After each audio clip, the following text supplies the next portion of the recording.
Explorá, soñá, descubrí. No hace falta mapa, ni brújula, ni GPS.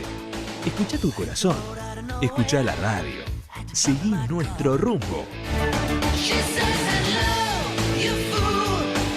Un viaje con vos. Sábados de 16 a 19.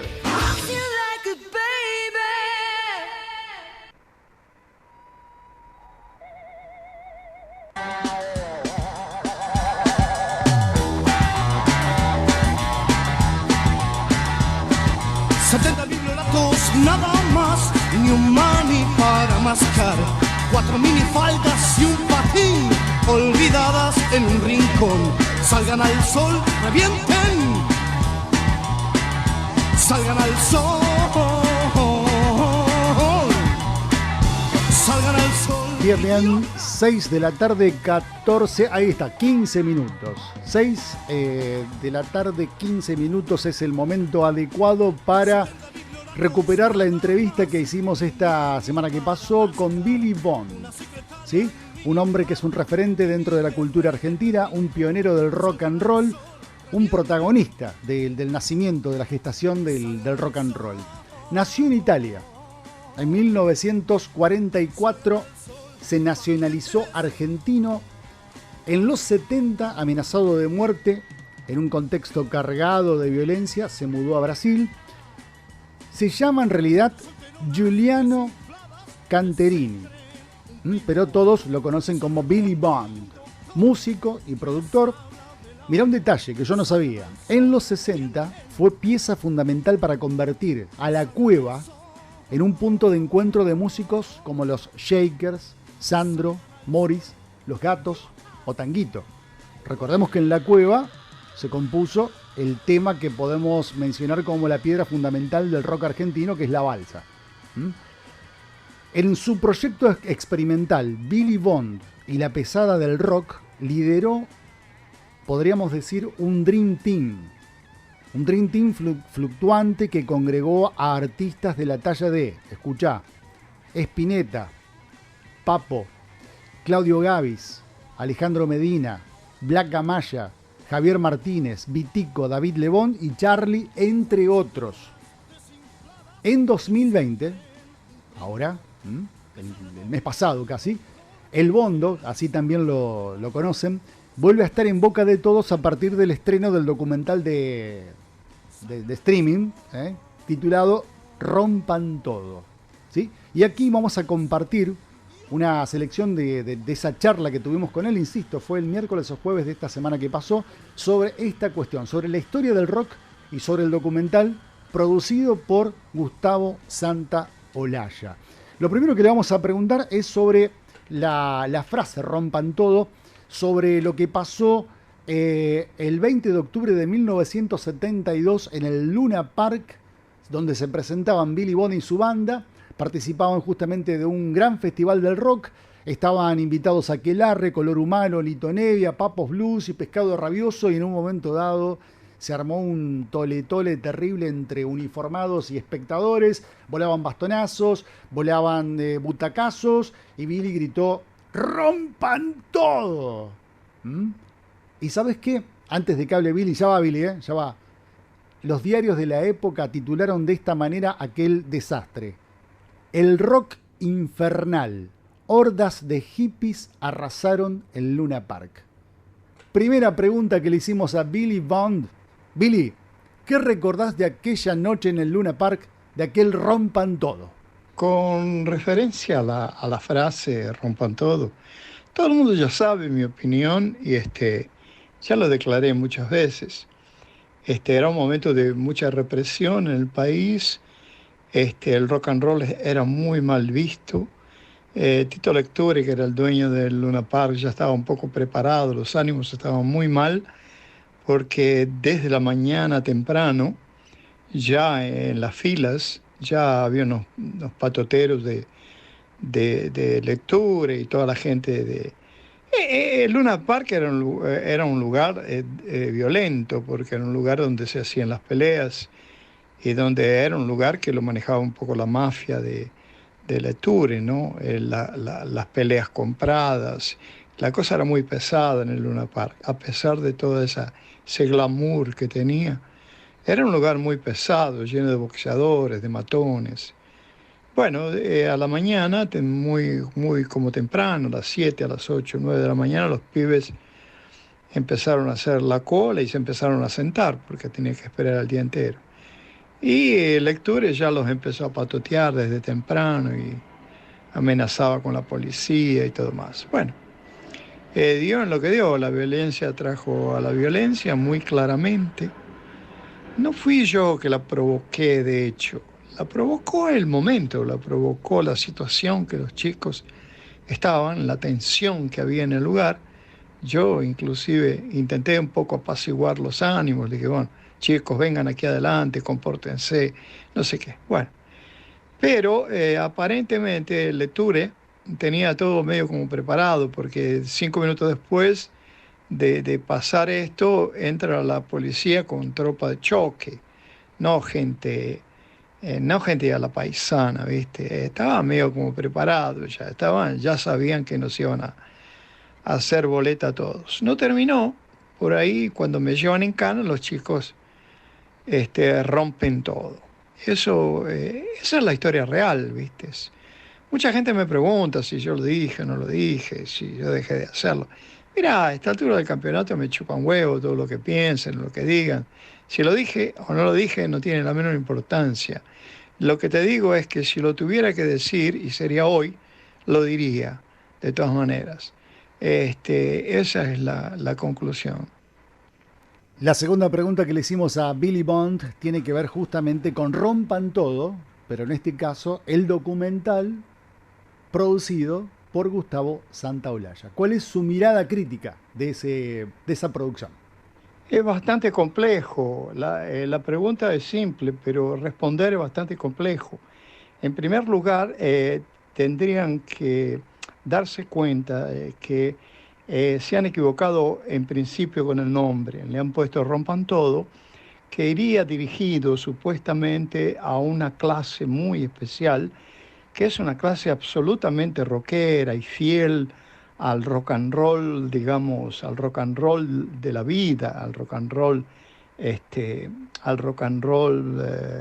que vivíamos en ese momento. Es una situación, es un modo de vida.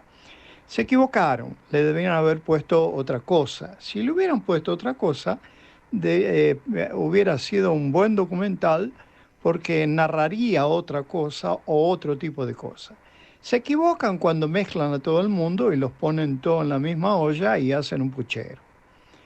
Es lo mismo que, es un poco la Coca-Cola, ¿viste? La Coca-Cola, vos te venden la Coca-Cola, sale un anuncio y dicen, compre Coca-Cola. Es todo muy lindo lo de Coca-Cola, pero cuando la tomás, te avisan que adentro hay veneno, que está lleno de azúcar, que tiene muchas calorías y que hace mal.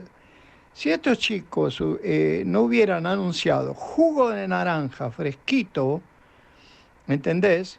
Y te encajaron Coca-Cola, esto sería fácil de solucionar, porque el documentario está muy bien hecho a nivel técnico. Lo han filmado bien, lo han editado bien. La gente que lo hizo, Pic y este chico Nicolás, no le quito los méritos a Gustavo Santaolalla en su parte, en lo que él hace, su trabajo de productor, en música para las películas y todo esto, pero con el rock and roll él estuvo muy lejos de ese verdadero, ese rock verdadero. Esto no le quita el mérito, cuidado, no le quita el mérito. Lo único que tendrían que haber hecho esto es ponerle otro nombre, ponerle otro nombre al documentario. Por ejemplo, Vida y obra de Gustavo Santaolalla. Y bueno, sí, estaría bien. Arcoíris, totalmente descartable. Qué sé yo, a mí me chupan un huevo, Maná. Me chupan un huevo todos esos mexicanos. ¿Quién carajo los conoce dentro del rock? ¿Qué me importa a mí, a mí que soy más radical? ¿Qué carajo me importa Juanes o o este o el otro, que no tienen nada que ver con lo que yo hago. No les quito el mérito. Maná es un supergrupo en su onda, ¿cierto? Pero Maná canta boleros, qué sé yo, bien hechos. No tiene nada que ver con Papo, no tiene nada que ver con el rock and roll que pretendieron vender. Si no hubieran pretendido vender, componiendo el nombre, Rompan Todo, que tiene todo un significado, que toda una generación sabe de qué se trata, por lo menos aquí en Argentina y un poco en Brasil y Uruguay y Chile, hubieran sido brillantes, hubieran hecho un documentario tipo Santoalla, la vida de Santoalla. Bueno, se lo merece la vida de Santoalla. ¿Viste? Ahora, mezclarnos a todos nosotros en la vida de Santoalla y mezclarnos en el mismo puchero, ahí se han equivocado. Bien, la tercera pregunta que le hicimos a Billy Bond, que viene con los tapones de punta, es cómo se vive esta situación de ser un artista, un productor, con un pie en Argentina, otro pie en Italia, otro pie en Brasil. Referencia a que soy italiano, yo a esta altura del campeonato soy estoy como globalizado, como todo el mundo está, ¿viste? Yo creo que las fronteras hoy en día, con toda esa información, con todo lo que ha pasado, creo que de alguna forma te globalizás como persona, laburás en Chile, laburás en Argentina, laburo en México, laburo en todos los lugares, porque yo tengo un trabajo que me permite no tener domicilio fijo. Me da lo mismo ser argentino, italiano, japonés, chileno, ¿viste? Me da lo mismo a mí. Entonces, voy a Argentina, hago lo que puedo hacer en Argentina, cuando puedo voy, hago cosas en Chile, hago cosas en México, y hago muchísimo aquí en Brasil, ¿no? Por supuesto. Pero yo creo que todo el mundo está medio globalizado, las fronteras han cambiado hace muchos años ya, ¿viste? Fíjate que nosotros grabábamos nada más que en Buenos Aires, pero ya en el 80, en el 70, 76, ya nos íbamos a grabar en Nueva York, ya medio como nos globalizamos. Yo creo que sí, con la internet y con la globalización ha derrumbado las fronteras. La cuarta pregunta que le hicimos a Billy Bond tiene que ver con la cueva, pero puntualmente con la biografía, con la vida de Tanguito. Lo conoció a Tanguito, y alguna vez él deslizó una teoría sobre la muerte de Tanguito. ¿Sí? Le preguntamos sobre la muerte de Tanguito: ¿suicidio, accidente o asesinato? ¿Qué piensa? Momentos que pasaba toda la historia de Tanguito eran momentos muy raros. Yo tengo algunas referencias para darte. Jorge Álvarez era muy amigo de Torre Nilsson. Torre Nilsson, el director, el famoso director, y jugaban a los burros, iban ahí a jugar a las patas de los burros ahí no me acuerdo cómo se llama, en la rural, ahí, hipódromo.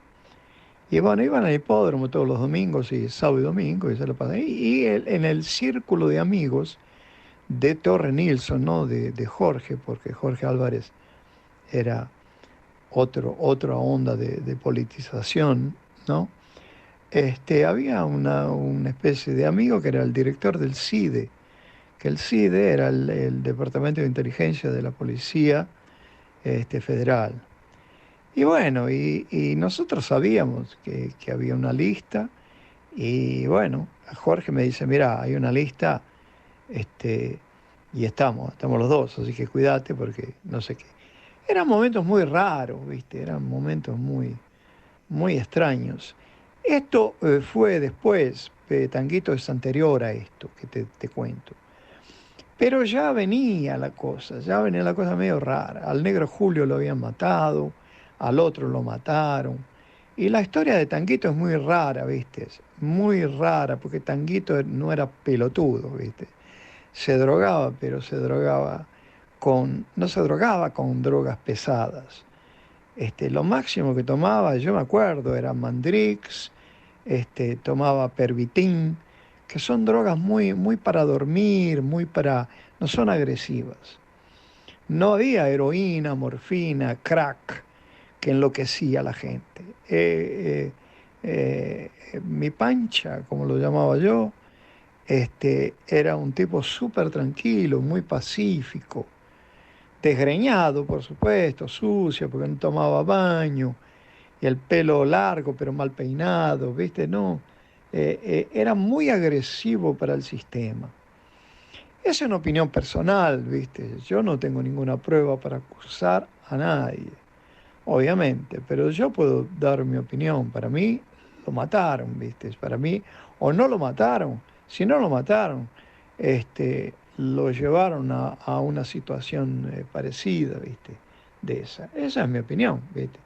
Ahora, alguien puede decir otra cosa, tranquilamente. La quinta pregunta que le hicimos a Billy Bond tiene que ver justamente con ese proyecto que llevó por nombre La Pesada del Rock and Roll, un Dream Team que reunió a los grandes talentos de la década del 70, un espacio de gran experimentación musical. Han pasado casi 50 años de la gestación de este espacio llamado La Pesada del Rock and Roll, Billy Bond y La Pesada del Rock and Roll. ¿Qué recuerda y qué resalta Billy de aquellos tiempos? Bueno, hay una cosa bastante curiosa, ¿no? La pesada del rock and roll, yo creo que va a ser, no digo difícil superarlo, pero es difícil juntar a tanta gente de tanto talento al mismo tiempo, ¿no? Porque, por ejemplo, el líder de todas las bandas de Spinetta siempre fue Spinetta. El líder de todas las bandas de Javier Martínez siempre fue Javier Martínez. El líder de cada banda que tocaron en La Pesada, cada uno de ellos era líder de su banda. Quiere decir, fíjate la humildad de esa gente, de mucho talento, de no ser líderes en una banda que el líder era otra banda. Entonces fíjate lo que era el cariño que teníamos todos por lo que hacíamos y la garra que teníamos todos para hacerlo, porque no había competencia entre nosotros. Hay un caso, siempre lo cuento yo. Hay un long play mío, creo que es el 4 o el 3 o 2 mío, Billy Bond y La Pesada. Mío cuando digo Billy Bond y La Pesada, porque La Pesada cada uno fue líder con su propia banda después, producido por mí. Pero fíjate que, por ejemplo, hay un tema en un long play mío que yo soy el cantor, yo soy el líder. Y el que lo canta es Alejandro Medina, que es La Maldita Máquina de Matar, que es un himno, que es un tema de puta madre. Fíjate la humildad que teníamos, que en mi long play, que yo lo canto, hay otro tipo cantando otro tema. Eso te da la idea de la unión de toda esa gente y de toda su creatividad puesta en hacer discos. Duró mucho tiempo. Yo grabamos, te digo, 70%, 80% del rock lo grabamos nosotros, quiere decir, o yo produje algo, o algún músico y todo más. Claro que había mucho más gente, de mucho talento también produciendo. Pero fíjate que cuando agarro yo un poco digamos, esta onda, yo después de Manal se había disuelto, Jorge Álvarez estaba un poco ya knockout, estaba todo medio caído y conseguimos levantarlos con esta super banda, que ya te digo, va a ser muy difícil que la puedan superar, ¿viste? no por una cuestión de ego, sí, porque la gente, es que, qué sé yo, el talento de Spinetta, y fíjate, hasta Charly García, que es un ídolo, un dios en Argentina hoy en día, Charly era el pianista de La Pesada. Es decir, mirá que cuánta humildad y cuánto talento de los grandes líderes dejarse liderar. Bueno, fíjate que no terminó La Pesada no termina nunca, nunca va a terminar La Pesada. El año pasado Alejandro necesitaba plata porque estaba mal del hígado, tenía un trasplante, no sé qué historia, y nos juntamos. ¿Sabes cuántos músicos tocaron en Loco, no te sobra una moneda? 40. Porque no grabamos solamente Loco, te sobra una moneda, hay otros 3 temas que grabamos. Quiere decir, La Pesada está vigente, en el aire. La Pesada no soy yo. Ahí no hay ningún ego personal. La Pesada no soy yo. La Pesada son ustedes, es el público, la radio, los periodistas, la gente, los músicos, el rock, la buena música, no solamente el rock, porque el rock es muy radical solamente. Pero fíjate que sigue existiendo, ¿no? Y nadie hace alarde, vuelve La Pesada. La Pesada no vuelve, amigo. La Pesada está ahí, la Pesada está viva, está viva. En el alma de Spinetta, en el alma de Papo, en el alma de los que quieras. Y en el alma de ustedes, que la conservaron, la siguen manteniendo viva, la mantienen viva. Fíjate, después de 50 años estás hablando conmigo de La Pesada. Es raro eso. Y fíjate, ¿sabes cuántas visualizaciones tuvo Loco, no te sobra una moneda? Más de 500.000. Entonces quiere decir que hay 500.000 de tipos que creen en ese tipo de astral, en ese tipo de ideología, en esa honestidad y en esa, digamos, alma limpia para hacer las cosas. La última pregunta que le hicimos a Billy Bond tiene que ver con el presente del rock and roll. Después de romper todo, ¿qué pasó con el rock? ¿Se domesticó? ¿Se aburguesó? ¿Se volvió una marca registrada? ¿Qué opina Billy al respecto? El sistema es muy sabio. Sabio, hijo de puta, y vivo, ¿viste? Te va cerrando los pasos por las laterales, te va encorralando y cuando te tiene cerca te da un tiro y te mata y chao, moriste. Lo que pasa con el rock and roll es muy simple. Mucha gente con la gran facilidad de la tecnología han empezado a hacer cosas, lo que yo llamo de pasteurizadas, que son cosas que son falsas, que no son reales. La Pesada del rock and roll, Papo, Spinetta, Charly, qué sé yo, siempre grabamos en estudio y había que tocar en vivo, y quien no cantaba, ¿viste? No había afinador, no había autotune que te salvaba la vida. O cantabas o no cantabas, o tenías huevos o no tenías huevos, o tocabas o no tocabas. Entonces era una cosa muy como visceral, ¿no? De alguna forma toda esa tecnología aproximó gente a la música y no lo veo mal, ¿eh? No lo veo mal. Lo que pasa es que no consiguen de alguna forma llegar al rock visceral, que es el rock un poco salvaje, un poco diferenciado. Y además no tienen mucho para reclamar, ¿viste? Nadie los mata, nadie les corta el pelo. El mundo ha cambiado mucho, los medios han cambiado, todo ha cambiado. Entonces hay mucho menos gente que no se da cuenta que tendría que protestar como loco, porque ahora es peor que en los 70, ¿viste? Porque te matan de otra manera. Pero bueno, hay quien se da cuenta y quien no se da cuenta. Muchos chicos se dan cuenta, hay mucha cosa underground ahí en Argentina sobre todo. Yo andé mirando bandas, vi como 1000 bandas y hay mucha gente con mucho talento, de los jovencitos. Pero obviamente el sistema, como te decía, es muy fuerte. Si vos haces un programa que tocas Jimi Hendrix todo el día, yo no creo que dure mucho tiempo ahí, amigo. Vos tenés que hacer un programa que el dueño de la radio lo entienda, que el patrocinador no te escape. Y hoy haces un programa de rock, te digo yo, porque el rock es comercial, digamos, llamémoslo de comercial. Ahora, en el año 70 no había programas de rock and roll. Había uno solo, que duraba 1 hora a la noche. Y después de la 1 de la mañana. Se llamaba Alternativa.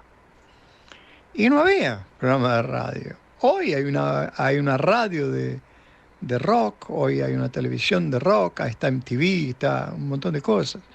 Obviamente con la cosa como masiva ha crecido, a ver, el diámetro, ha crecido, se ha expandido muchísimo la música. Y cuando los tipos de la grabadora vieron que el rock vendía, le pusieron el nombre, el rock, a todo. Y cuando los pibes vieron que dejarse el pelo largo era ser rockero, se dejaron el pelo largo y se llamaron de rockero, pero cantan otra cosa, qué sé yo, cantan otra cosa. No tengo nada contra ellos, contra esa gente que toca otra cosa. Pero eso no es rock, eso es otra cosa. Y hay que respetarlos, yo creo que hay que respetarlos a todos, a los que tocan rock, a los que no tocan rock, como respetamos al tango en su esencia, como respetamos al jazz en su esencia. Y como vamos a respetar el rock and roll en su esencia. El rock and roll se va a convertir en una cosa como el jazz, que era una cosa que lo escucha gente que entiende de lo que dice. ¿Sí? O el tango, porque es gente que entiende de eso. Fíjate que la juventud del tango no lo escuchaba porque éramos todos pelotudos, ¿viste? Queríamos bailar rock and roll con Elvis Presley y escuchábamos la música que nos tocaba en la radio, que era Palito Ortega y todo lo que nos tocaba en la radio. Fíjate que nosotros éramos igual, solo que los tiempos han cambiado, la tecnología ha cambiado y le han puesto armas ahora en las manos de los chicos, que hoy en día cada pibe tiene un estudio en casa, ¿sí? Y yo para grabar un disco tenía que llorar en la grabadora durante 1 año seguido. Y bueno, era un drama porque no te daban bola las grabadoras. ¿Entendés? Por eso yo me agarré cuando hice el disco de Sui Generis y vendí 500.000 discos. Yo me aproveché del gran éxito que tuvimos, sobre todo Charly Nito, yo fui el productor. De vender muchísimos discos. Ahí nos arrastramos a todo el mundo. Las grabadoras nos empezaron a llamar y cualquier cosa que yo le decía a grabar esto, grababan, ¿viste? Así tuve la suerte de estar 1 año o casi 3 años grabando sin censura. Después se fueron avivando, que no eran todos que vendían, que solo los que vendían eran los que eran un poco más, digamos, más leves y no tan pesados. Bueno, eso es lo que yo pienso. Bien, es lo que piensa Billy Bond. Ahí está el sello de Giuliano Canterini, más conocido como Billy Bond o Bondo. Productor, músico, el hombre que ha registrado aquel grito de guerra del rock naciente: rompan todo. Vamos con la música justamente de estos muchachos. A ver cómo suena, vamos.